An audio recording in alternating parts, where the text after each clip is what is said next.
Good morning students. Issue of shares की ई lecture की series में हमने स्टडी करी कि calls in advance, calls in arrear, अगर share issued at par, issued at premium and issued at discount होते हैं तो किस तरीके से अकाउंटिंग ट्रीटमेंट किया जाता है। तो इसी को हम आज के इस लेक्चर में हम प्रैक्टिकल क्वेश्चन के थ्रू समझने की कोशिश करेंगे कि किस तरीके से क्वेश्चन फ्रेम होता है और उसकी किस तरीके से जनरल एंट्रीज की जाती है और बुक्स ऑफ अकाउंट्स में उसको किस तरीके से रिकॉर्ड किया जाता है।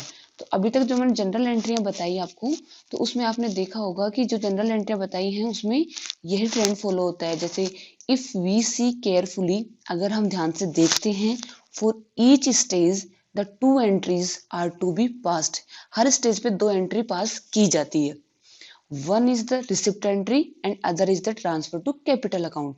तो पहली उसमें रिसिप्ट एंट्री होती है, पहली नहीं कह रही मैं, फर्स्ट, मतलब एक तो उसमें ये है कि जो रिसिप्ट होने की एंट्री होगी और दूसरी एंट्री वो होगी जिसमें उसमें कैपिटल में ट्रांसफर किया जाएगा। फॉर एग्जांपल आपने देखा होगा जब एप्लीकेशन मनी रिसीव होती है तो सबसे पहले रिसिप्ट एंट्री की जाती है। रिसिप्ट एंट्री में हम करते हैं bank account debit to share application account, और सेकेंड एंट्री क्या होती है, शेयर कैपिटल में ट्रांसफर करने की। तो उसमें क्या किया जाता है, share application account debit to share capital. In the first stage we receive money on applied shares. First stage में हम क्या करते हैं, सबसे पहले मनी रिसीव होती है एप्लीकेशन पे। जैसे ही कोई शेयर होल्डर अप्लाई करेगा किसी शेयर्स के लिए तो वो एप्लीकेशन सबमिट करेगा शेयर के लिए, और एप्लीकेशन के साथ में एप्लीकेशन मनी उसको जमा करवानी पड़ती है। And then transfer if to capital account, तो पहले रिसीव होने की एंट्री होगी एप्लीकेशन के केस में, क्योंकि पहले मनी रिसीव हो रही है। जब रिसीव हो जाएगी और जब अलॉटमेंट किया है तब अलॉटमेंट किया जाएगा, तब सारे शेयर एप्लीकेशन अकाउंट में जितना भी पैसा है वो ट्रांसफर कर दिया जाएगा शेयर कैपिटल में। Where is in second and onwards stage we first pass the due entry and then pass the receipt entry. Application के केस में तो पहले रिसिप्ट एंट्री होती है, फिर कैपिटल में ट्रांसफर होता है। और इसके अलावा जो भी आगे की स्टेज होती है, जैसे allotment, first call, second call, final call, जो भी आपकी होंगी, उसमें क्या होगा, क्या प्रोसीजर फॉलो किया जाता है कि पहले उनको ड्यू किया जाता है, किसी भी डेट को ड्यू कर दिया जाता है, उसके लिए टाइम पीरियड दे दिया जाता है, कितने टाइम पीरियड में आप ये पैसा जमा करवाइए। और सेकेंड एंट्री होती है उसमें रिसिप्ट होने की। फॉर एग्जाम्पल सबसे पहले हम एप्लीकेशन की एंट्री देखते हैं। तो एप्लीकेशन में इसने बोला कि पहले मनी रिसीव होती है, तो पहले हमारी एंट्री हो जाएगी bank account debit to share application account. तो पहले हमारी एंट्री हो गई रिसीव होने की। तो हमने पहले एंट्री देख लिया, bank account debit to share application. यहाँ पे जो भी शेयर्स होंगे उनका नाम आ जाएगा। मान लीजिए इक्विटी शेयर तो इक्विटी शेयर एप्लीकेशन आ जाएगा, प्रेफरेंस शेयर तो प्रेफरेंस शेयर एप्लीकेशन आ जाएगा। ये अमाउंट रिसीव होने के बाद में जितने शेयर्स के लिए अलॉटमेंट किया जाता है उतना पैसा उन शेयर्स के लिए उतना पैसा शेयर कैपिटल अकाउंट में ट्रांसफर कर दिया जाता है सेकंड एंट्री में। तो सेकंड एंट्री हमारी हो जाएगी share application account debit, equity share हो जाएगा, प्रेफरेंस शेयर हो जाएगा, to equity share preference share capital. तो सेकंड एंट्री ये हो जाएगी। ये केवल एप्लीकेशन के केस में होगी। एप्लीकेशन के केस में पहले पैसा हमें रिसीव होता है, उसके बाद में हम शेयर कैपिटल में ट्रांसफर करते हैं। अदर स्टेज में क्या होगा, पहले अमाउंट ड्यू किया जाएगा, उसके बाद में रिसीव किया जाएगा। जब भी अमाउंट ड्यू होगा तो हमारी एंट्री क्या होगी, मान लीजिए हम अलॉटमेंट पे कोई अमाउंट ड्यू कर रहे हैं, शेयर अलॉट कर रहे हैं, उसके बाद में अलॉटमेंट पे अमाउंट ड्यू कर रहे हैं, या फर्स्ट कॉल पे ड्यू कर रहे हैं या सेकंड कॉल पे ड्यू कर रहे हैं, तो हमारा हो जाएगा अलॉटमेंट फर्स्ट कॉल या सेकंड कॉल जो भी होगा हमारा, वो account debit to share capital. जब भी अमाउंट ड्यू किया जाएगा इनके ऊपर तो पहली एंट्री हमारी ये कर दी जाएगी। सेकंड फेज में क्या होगा, सेकंड फेज में जो भी अमाउंट ड्यू किया है वो हमें पैसा मिलेगा, रिसीव होगा, तो हमारी सेकंड एंट्री क्या हो जाएगी, सेकंड एंट्री में पैसा कंपनी के पास आ रहा है तो हो जाएगी bank account debit to share allotment to share first call to share second call, share second final call, जो भी हमारी होगी वो एंट्री हो जाएगी। अब ये मैंने बता दिया किस तरीके से एंट्री होगी। अब इसको हम इन सबको आगे क्वेश्चन के थ्रू समझने की कोशिश करते हैं। तो हमें एक क्वेश्चन हमने एक लिया है, वो है जब भी आपको एग्जाम में क्वेश्चन आता है उस क्वेश्चन को ढंग से देखिए, ढंग से 2 बार केयरफुली पढ़िए, क्योंकि जो क्वेश्चन में दे रखा है कई बार छोटी छोटी चीजें हमारे एक बार पढ़ने में स्किप हो जाती हैं। तो जब भी आपको कोई एग्जाम में क्वेश्चन आप सॉल्व करने जा रहे हो, क्योंकि क्वेश्चन ज्यादा मार्क्स के आते हैं, बड़े क्वेश्चन जो प्रैक्टिकल क्वेश्चन होते हैं, तो उनको 2 बार एकदम केयरफुल होके पढ़िए। तो हमारा क्वेश्चन जो हमने लिया है वो है Essar limited issued on 15 April 2018 1,50,000 equity share of ₹100 each at a premium of ₹25%. 25 rupees per share premium है, 100 रुपीज इसका फेस वैल्यू है। पेबल एज फॉलोज, किस तरीके से बांटा गया है, स्टेज कैसे फिक्स की गई है। एप्लीकेशन पे मिलेगा 50 रुपीज पर शेयर, ये मांगा गया है। अलॉटमेंट पे मांगा गया है 50 रुपीज, जिसमें प्रीमियम इंक्लूड है। प्रीमियम इंक्लूड होने का मतलब है अलॉटमेंट का पैसा कितना है, 25 रुपए, 25 रुपीज पर शेयर, और हमारा प्रीमियम का अमाउंट है 25 rupees per share. On first and final call पे मांगा गया है 25, तो 50 एंड 25 75 प्लस 25 कितने हो गए, 100 रुपीज पूरे मांग ली गए। The company received application for 1,40,000 share. आवेदन तो उन्होंने कितने के लिए मांगे थे, 1,50,000 शेयर्स के लिए आवेदन मांगे, लेकिन आवेदन आए हैं 1,40,000 के लिए। जब भी ऐसा क्वेश्चन आए, सबसे पहले आप देख लीजिए कि मिनिमम सब्सक्रिप्शन वाला जो हमारा लॉ क्या कहता है। मिनिमम सब्सक्रिप्शन के लिए लॉ कहता है कि कम से कम जो कंपनी ने आवेदन मांगे हैं उसका कम से कम 90% आवेदन आ जाने चाहिए। ये मैंने प्रीवियस लेक्चर में आपको बताया था, कम से कम 90% के लिए आवेदन आने जरूरी है। अगर 90% के लिए आवेदन नहीं आएंगे तो कंपनी शेयर इशू नहीं कर पाएगी। तो अगर 1,50,000 का 90% देखते हैं तो 1,35,000 होगा, सॉरी 1,35,000 हो जाएगा, और हमें रिसीव हो रहे हैं 1,40,000 शेयर के लिए एप्लीकेशन। तो मतलब वो हमारा रूल जो भी हमें बताया गया प्रोविजन वो पूरा हो रहा है। नेक्स्ट आता है, on 1 June 2018 the board of director decided to make full allotment to the applicants। Board of director ने डिसाइड किया कि जो भी एप्लीकेशन आई है उन सबको शेयर्स अलॉट कर देते हैं। The last date for allotment money was 30th June 2018। 30 जून 2018 को जो भी शेयर होल्डर्स होंगे उनको अलॉटमेंट मनी पेमेंट करनी है। The first and final call was made on 1 सितंबर 2018। 1 सितंबर 2018 को फर्स्ट एंड फाइनल कॉल मांग ली गई है, एंड पेबल अप टू 20 सितंबर 2018 को उनको पे करना है। All the amount due were received on due dates except in the following cases. सारे अमाउंट रिसीव हो गया, लेकिन 2 केस ऐसे बताए गए हैं। इन केसेस में अमाउंट देखते हैं क्या रिसीव हुआ है क्या नहीं हुआ। Mister Girish hold 1,000 shares failed to pay allotment money on due dates. Mister Girish है, उसके पास 1,000 शेयर है, वो अलॉटमेंट मनी पे नहीं कर पाया, किसी भी वजह से हो सकता है। अलॉटमेंट मनी पे क्या मांगा था, अपने प्रीमियम भी मांगा था और अलॉटमेंट मनी भी मांगे थे, 50 रुपीज मांगे, तो 50 रुपीज 1,000 शेयर है, 50,000 रुपीज वो पे नहीं कर पाया, but paid this amount on with the first and final call. लेकिन जब फर्स्ट एंड फाइनल कॉल का पेमेंट किया तब उसने पेमेंट कर दिया। इसका एडजस्टमेंट हम देख लेंगे, कोल्सन एरियर हो गया ये। कोल्सन एरियर के केस में मैंने बताया था कि कोल्सन एरियर के लिए आप अलग से अकाउंट भी खोल सकते हैं। अकाउंट नहीं भी खोलेंगे तो जो भी डिफरेंस अमाउंट होता है वो कोल्सन एरियर मान लिया जाता है। तो हम इस केस में देखेंगे कि किस तरीके से करेंगे हम। Next time miss Priyanka hold 800 shares has paid the first call money along with the allotment money। allotment money के साथ में उसने first call money का पेमेंट कर दिया, मतलब calls in advance।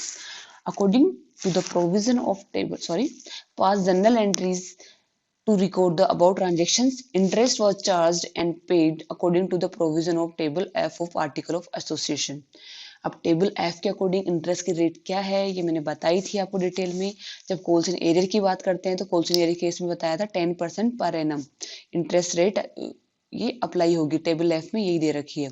और कोल्सन एडवांस की हम बात करते हैं तो 12% पर एनम के हिसाब से कंपनी को पे करना पड़ता है। कोल्सन एडवांस जो भी मनी आएगी उसके ऊपर। अब ये हमने क्वेश्चन देख लिया है, तो क्वेश्चन के अंदर हमने सब कुछ देखा है, तो हम एंट्रीज स्टार्ट करते हैं। सबसे पहले एंट्री होती है एप्लीकेशन मनी रिसीव होने की। तो एप्लीकेशन मनी कितने शेयर्स के लिए रिसीव हुई होगी, इसने कहा कि आवेदन तो मांगे 1,50,000 के लिए, लेकिन हमें रिसीव हुए हैं कि आवेदन रिसीव हुए केवल 1,40,000 शेयर्स के लिए ही। तो 1,40,000 शेयर्स के लिए ही आवेदन रिसीव हुए हैं, तो मतलब 1,40,000 शेयर्स के लिए ही हमें एप्लीकेशन मनी रिसीव हुई होगी। तो पहली जो एंट्री होती है हमारी bank account debit to share application account, वो हो जाएगी 1,40,000 इंटू 50, तो ये हो गया हमारा 70 लाख। तो हमारी एंट्री हो जाएगी bank account debit to share application. अब मैं सारी एंट्री आपको यहाँ पे लिख के नहीं बता सकती हूँ, नेक्स्ट स्लाइड में जो भी एंट्रीज हैं वो सारा क्वेश्चन आगे सोल्व करा हुआ है। तो बैंक फर्स्ट एंट्री हमारी हो गई। अब जो भी शेयर एप्लीकेशन मनी आई है सेकंड स्टेज में हम क्या करते हैं, उसको शेयर कैपिटल अकाउंट में ट्रांसफर करते हैं। तो हमारी एंट्री क्या हो जाएगी, equity share equity share application account debit to equity share capital. तो 70 लाख जो हमें एप्लीकेशन पर रिसीव हुआ था वो पूरा पैसा हम शेयर कैपिटल में ट्रांसफर कर देंगे। अब जब जनरल एंट्रीज आपने 11th-12th में पढ़ी थी तो आपको ये भी बताया गया होगा कि इनके साथ में नरेशन भी लिखे जाते हैं, तो नरेशन भी आप लिख के आओ तो और भी अच्छी बात है। जैसे application money received and application money transfer to share capital account. अब एप्लीकेशन की बात हमारी यहाँ खत्म होती है, उसके बाद आता है अलॉटमेंट। अब बोर्ड ऑफ डायरेक्टर ने 1 जून को डिसाइड किया कि हम सारे शेयर अलॉट कर दे, जितने के लिए आवेदन आए उन सबको शेयर अलॉट कर देते हैं। तो 1 जून 2018 को क्या एंट्री होगी, सबसे पहले अलॉटमेंट फर्स्ट कॉल जो भी होती है आगे की एंट्रीज, उनके लिए पहले ड्यू एंट्री होती है, बाद में रिसिप्ट एंट्री होती है। ड्यू एंट्री मैंने अभी बताया प्रीवियस स्लाइड में। ड्यू एंट्री क्या होगी, equity share allotment account debit to share capital और टू सिक्योरिटीज प्रीमियम। अब इसमें सिक्योरिटी प्रीमियम का केस भी है, तो आपको ये एंट्री एक बार देख लीजिए। इसके लिए बताया गया था कि सिक्योरिटी जो भी प्रीमियम का अमाउंट अगर कंपनी प्रीमियम पे शेयर इशू करती है तो उस प्रीमियम को रिकॉर्ड करने के लिए सिक्योरिटीज प्रीमियम का अकाउंट खोला जाता है, और उसमें जो भी प्रीमियम का पैसा हो सारा पैसा उसमें जाएगा। तो ड्यू करेंगे तो हमारी एंट्री क्या हो जाएगी, equity share allotment account debit to equity share to equity share capital और टू सिक्योरिटीज प्रीमियम।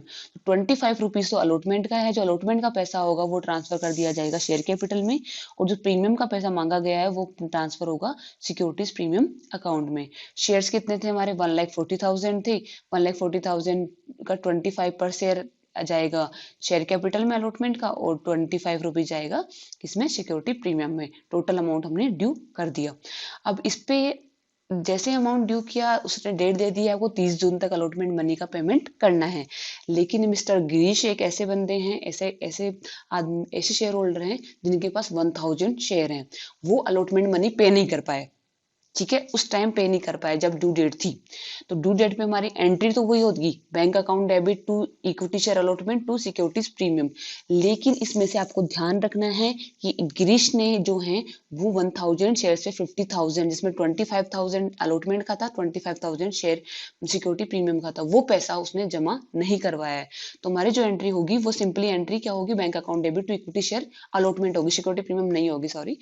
केवल क्योंकि इक्विटी शेयर अलॉटमेंट को ही हमने डेबिट किया है तो वो क्रेडिट हो जाएगी और 50,000 से कम क्रेडिट होगी। तो bank account debit to equity share allotment का देखते हैं। तो इक्विटी शेयर अलॉटमेंट डेबिट तो हमने 70 लाख के लिए किया था, लेकिन 50,000 हमें रिसीव नहीं हुआ, तो हमारा क्रेडिट किससे होगा, 69,000 50,000 69,50,000 से क्रेडिट हो जाएगा। साथ ही ये भी बोला गया है कि मिस प्रियंका हैं, उनके पास 800 शेयर हैं, वो जो फर्स्ट कॉल पे मांगने वाले हो वो सारा पैसा अलॉटमेंट पे ही जमा करवा रही है। फर्स्ट कॉल पे हम मांग रहे हैं 25 पर शेयर, तो 25 पर शेयर के हिसाब से 800 शेयर पे हम देखते हैं 20,000 रुपीज जो है वो फर्स्ट कॉल के भी उसने एडवांस में जमा करवा रही है। एडवांस में जमा करवा रही है, इसके लिए हमेशा कॉल्स इन एडवांस का खाता खोला जाता है। तो क्या होगा, bank account debit to calls in advance हो जाएगा। तो bank account debit to calls in advance कितना हो गया हमारा, 20,000। अब रही बात कॉल्स इन एरियर की, चाहे तो कॉल्स इन एरियर का अकाउंट खोला जा सकता है। अगर कॉल्स इन एरियर का अकाउंट खोला जाएगा तो हमारा एंट्री जो होगी वो हमारी एंट्री क्या होगी, calls in arrear account debit to share allotment, क्योंकि शेयर अलॉटमेंट पे पैसा कम रिसीव हुआ है, उसी का कॉल्स इन एरियर हुआ है, तो इक्विटी शेयर अलॉटमेंट हमारा एंट्री हो जाएगी। अगर कॉल्स इन एरियर अकाउंट खोला जाता है तो, अगर नहीं खोल रहे हैं तो सिंपली क्या हो जाएगा, इक्विटी शेयर अलॉटमेंट को कम से डेबिट कर दिया गया तो डिफरेंस अमाउंट, सॉरी डेबिट ज्यादा से किया गया था, क्रेडिट कम से किया गया तो difference amount calls in arrear माना जाता है। और हमारी एंट्री हो गई ये रिसीव होने की, कॉल्स इन एडवांस की हमने एंट्री कर दी है, नरेशन साथ में लिख देंगे। इसके बाद में कहा गया कि फर्स्ट एंड फाइनल कॉल मांग ली गई 1 सितंबर को। इसमें बोला गया है कि आप 20 सितंबर तक फर्स्ट एंड फाइनल कॉल का पैसा जमा करवाएं, जिसपे 25 पर शेयर मांगी गई थी। जब भी अमाउंट ड्यू होता है सिंपल एंट्री होगी, equity share first and final call account debit to equity share capital, क्योंकि प्रीमियम हमने अलॉटमेंट पे ही मांग लिया है। तो 25 पर शेयर के हिसाब से हो गया, मैं 35 लाख से एंट्री सिंपल एंट्री हो जाएगी। अब बात आती है पैसा रिसीव होने की, 20 सितंबर की बात है, पैसा अमाउंट रिसीव होना है। तो इसमें आपको 2 एडजस्टमेंट ध्यान रखने हैं। एक तो बोला गया जो मिस्टर गिरीश जिसने अलॉटमेंट का पैसा जमा नहीं करवाया था, वो अलॉटमेंट का पैसा वो फर्स्ट कॉल के साथ जमा करवा रहा है। ठीक है, दूसरी चीज एक मिस प्रियंका थी, उसने अलॉटमेंट के साथ ही फर्स्ट कॉल का पैसा भी जमा करवा दिया, उसका हमें एडजस्टमेंट करना पड़ेगा। अब कॉल्स इन एडवांस की मैं बात करती हूँ, तो कॉल्स इन एडवांस के लिए हमने अलग से अकाउंट खोला है, कॉल्स इन एडवांस को क्रेडिट किया है। अब इस अमाउंट को एडजस्ट करना है क्योंकि हमने फर्स्ट कॉल तो ड्यू पूरे अमाउंट से करी है, लेकिन कॉल्स इन एडवांस में मैं पहले रिसीव हो गया अमाउंट, तो जो कॉल्स इन एडवांस का पैसा है वो तो एडजस्ट करना ही पड़ेगा। एडजस्ट करने के लिए कॉल्स इन एडवांस को पहले क्रेडिट किया है, तो क्या करेंगे हम, डेबिट। तो calls in advance account debit to equity share first and final call. ठीक है, ये हमारा हो जाएगा 20,000 से। इसमें कंबाइंड एंट्री की गई, आप चाहो तो अलग अलग एंट्रीज भी कर सकते हो इनकी। तो हमारे जो कॉल्स इन एडवांस था उसको हमने एडजस्ट कर दिया, मतलब कि 20,000 में पहले रिसीव हो गया 35 लाख में से, अब तो 34,80,000 हमें रिसीव होना है। ये तो रिसीव होना है, लेकिन मिस्टर गिरीश ने भी तो वो पेमेंट भी तो कर दिया जो अलॉटमेंट पे उससे मांगा गया था 50 रुपए पर। 50,000 का मिस्टर गिरीश ने पेमेंट किया है। अब 50,000 का पेमेंट किया है तो उसकी एंट्री क्या होगी, अगर कॉल्स इन एरियर अकाउंट खोला गया होता तो एंट्री क्या हो जाती, तब क्या हो जाता, bank account debit to calls in arrear. Simple यही एंट्री होती, bank account debit to calls in arrear हो जाता, हमारा कॉल्स इन एरियर का अकाउंट खत्म हो जाता। तब तो एंट्री हो जाती 50,000 से। यहाँ पे कॉल्स इन एरियर का अकाउंट खोला नहीं गया है तो किसको क्रेडिट करेंगे, अलॉटमेंट को, क्योंकि अलॉटमेंट को डेबिट तो पूरे अमाउंट से किया था, लेकिन क्रेडिट हम पूरे अमाउंट से नहीं कर पाए थे कॉल्स इन एरियर की वजह से, 50,000 से कम क्रेडिट किया था हमने। तो ये हमारा हो जाएगा bank account debit to equity share allotment. ये हमारी एंट्री हो जाएगी 50,000 से, 50,000 ही हमारे पास बाकी कॉल्स इन एरियर रहा था। और फर्स्ट कॉल का पैसा, अब बाकी 20,000 तो पहले मिल गया था हमें, और बाकी का पूरा पैसा हमें अभी मिल रहा है, तो उसकी एंट्री हो जाएगी bank account debit to equity share first and final call. First and final call की जो होगी एंट्री, क्योंकि 20,000 तो हमने ये एडजस्ट कर दिया, और बाकी की 34,80,000 से होनी चाहिए थी। ठीक है, तो 35 लाख पूरे क्रेडिट हो गए, क्योंकि हमने दो एंट्री अलग अलग हमने बात करी, calls in advance account debit to equity share first and final call, वो 20,000 की एंट्री होगी। सेकंड एंट्री हम करते हैं अगर bank account debit to equity share first and final call, तो हमारी हो जाएगी 34,80,000 की। पहले कॉल्स इन एडवांस में 20,000 चला गया और ये बाकी का पैसा रिसीव हो गया। यहाँ पे तीन एंट्रियां अलग से की जा सकती हैं, यहाँ पे कंबाइंड एंट्री की गई है, चाहो तो आप अलग अलग एंट्रीज भी कर सकते हो, मैंने अलग अलग एंट्री भी आपको सबकी बता दी है। ये बात हो गई फर्स्ट एंड फाइनल कॉल की, बात की फर्स्ट फाइनल कॉल मांग भी ली गई और जमा भी करवा दी गई। अब बोला गया है कि कंपनी क्या करती है, टेबल एफ के प्रोविजन फॉलो करती है और कॉल्स इन एडवांस और कॉल्स इन एरियर पे इंटरेस्ट भी लगाती है। अब इंटरेस्ट की बात आती है, तो मैंने अभी बताया है कि टेबल एफ के प्रोविजन के अकॉर्डिंग कॉल्स इन एडवांस अगर कंपनी को रिसीव होता है तो कंपनी को उसके ऊपर 12% पर एनम की रेट से इंटरेस्ट पेमेंट करना पड़ता है, और कॉल्स इन एरियर रहता है तो शेयर होल्डर से कॉल्स इन एडवांस पे 12% और शेयर होल्डर से कॉल्स इन एरियर पे 10% पर एनम के हिसाब से इंटरेस्ट वो वसूल कर सकती है। तो सबसे पहले कॉल्स इन एरियर की हम बात करते हैं, तो कॉल्स इन एरियर के लिए हम देखेंगे कि कॉल्स इन एरियर कब हुआ है, अलॉटमेंट के टाइम हुआ है। ड्यू तो कर लिया हमने ड्यू डेट पे 1 जून पे, जब 30 जून को पेमेंट करने की बारी आई तो शेयर होल्डर ने हाथ खड़े कर दिए कि मैं अभी पेमेंट नहीं कर पाऊंगा। तो उसके पास कितने थे, 1,000 शेयर थे, कॉल्स इन एरियर का अमाउंट कितना था हमारा, 50,000 था। ठीक है, अब पे कब करना था, उसको पे करना था 30 जून को। 30 जून को पे नहीं करके उसने क्या किया, फर्स्ट कॉल मनी के साथ में पेमेंट किया, और फर्स्ट कॉल मनी का पेमेंट आया है 20 सितंबर को। तो 30 जून से लेके 20 सितंबर का जितना उसका इंटरेस्ट बनेगा वो इंटरेस्ट उससे चार्ज कर लिया जाएगा। और एंट्री क्या करी जाएगी, अब कॉल्स इन एरियर पे जो इंटरेस्ट आ रहा है वो कंपनी की इनकम है। ठीक है, शेयर होल्डर से हम वसूल कर रहे हैं तो वो कंपनी की इनकम होगी। इनकम होगी तो ऑब्वियसली इनकम क्रेडिट होगी और पैसा आएगा, तो हमारी एंट्री क्या होगी, bank account debit to interest on calls in arrear, interest on calls in arrear received. अब कॉल्स इन एरियर का इंटरेस्ट होगा कितना, 50,000 पे 10% per annum calls in arrear ले सकते हैं, तो हमारा हो गया 5,000। अब ये 5,000 जो रुपए हैं वो हैं 365 डेज के लिए, जबकि हमें इंटरेस्ट कितने डेज के लिए लगाना है, 30 जून से 20 सितंबर। तो 31 दिन तो हो गए, 31 डेज तो हो गए जुलाई के, 31 डेज हो गए हमारे अगस्त के 62, एंड प्लस 20 डेज हो गए हमारे सितंबर के। तो 82 डेज के लिए ही इंटरेस्ट उस पर लगा सकते हैं हम, क्योंकि 82 डेज के बाद में उसने पेमेंट कर दिया।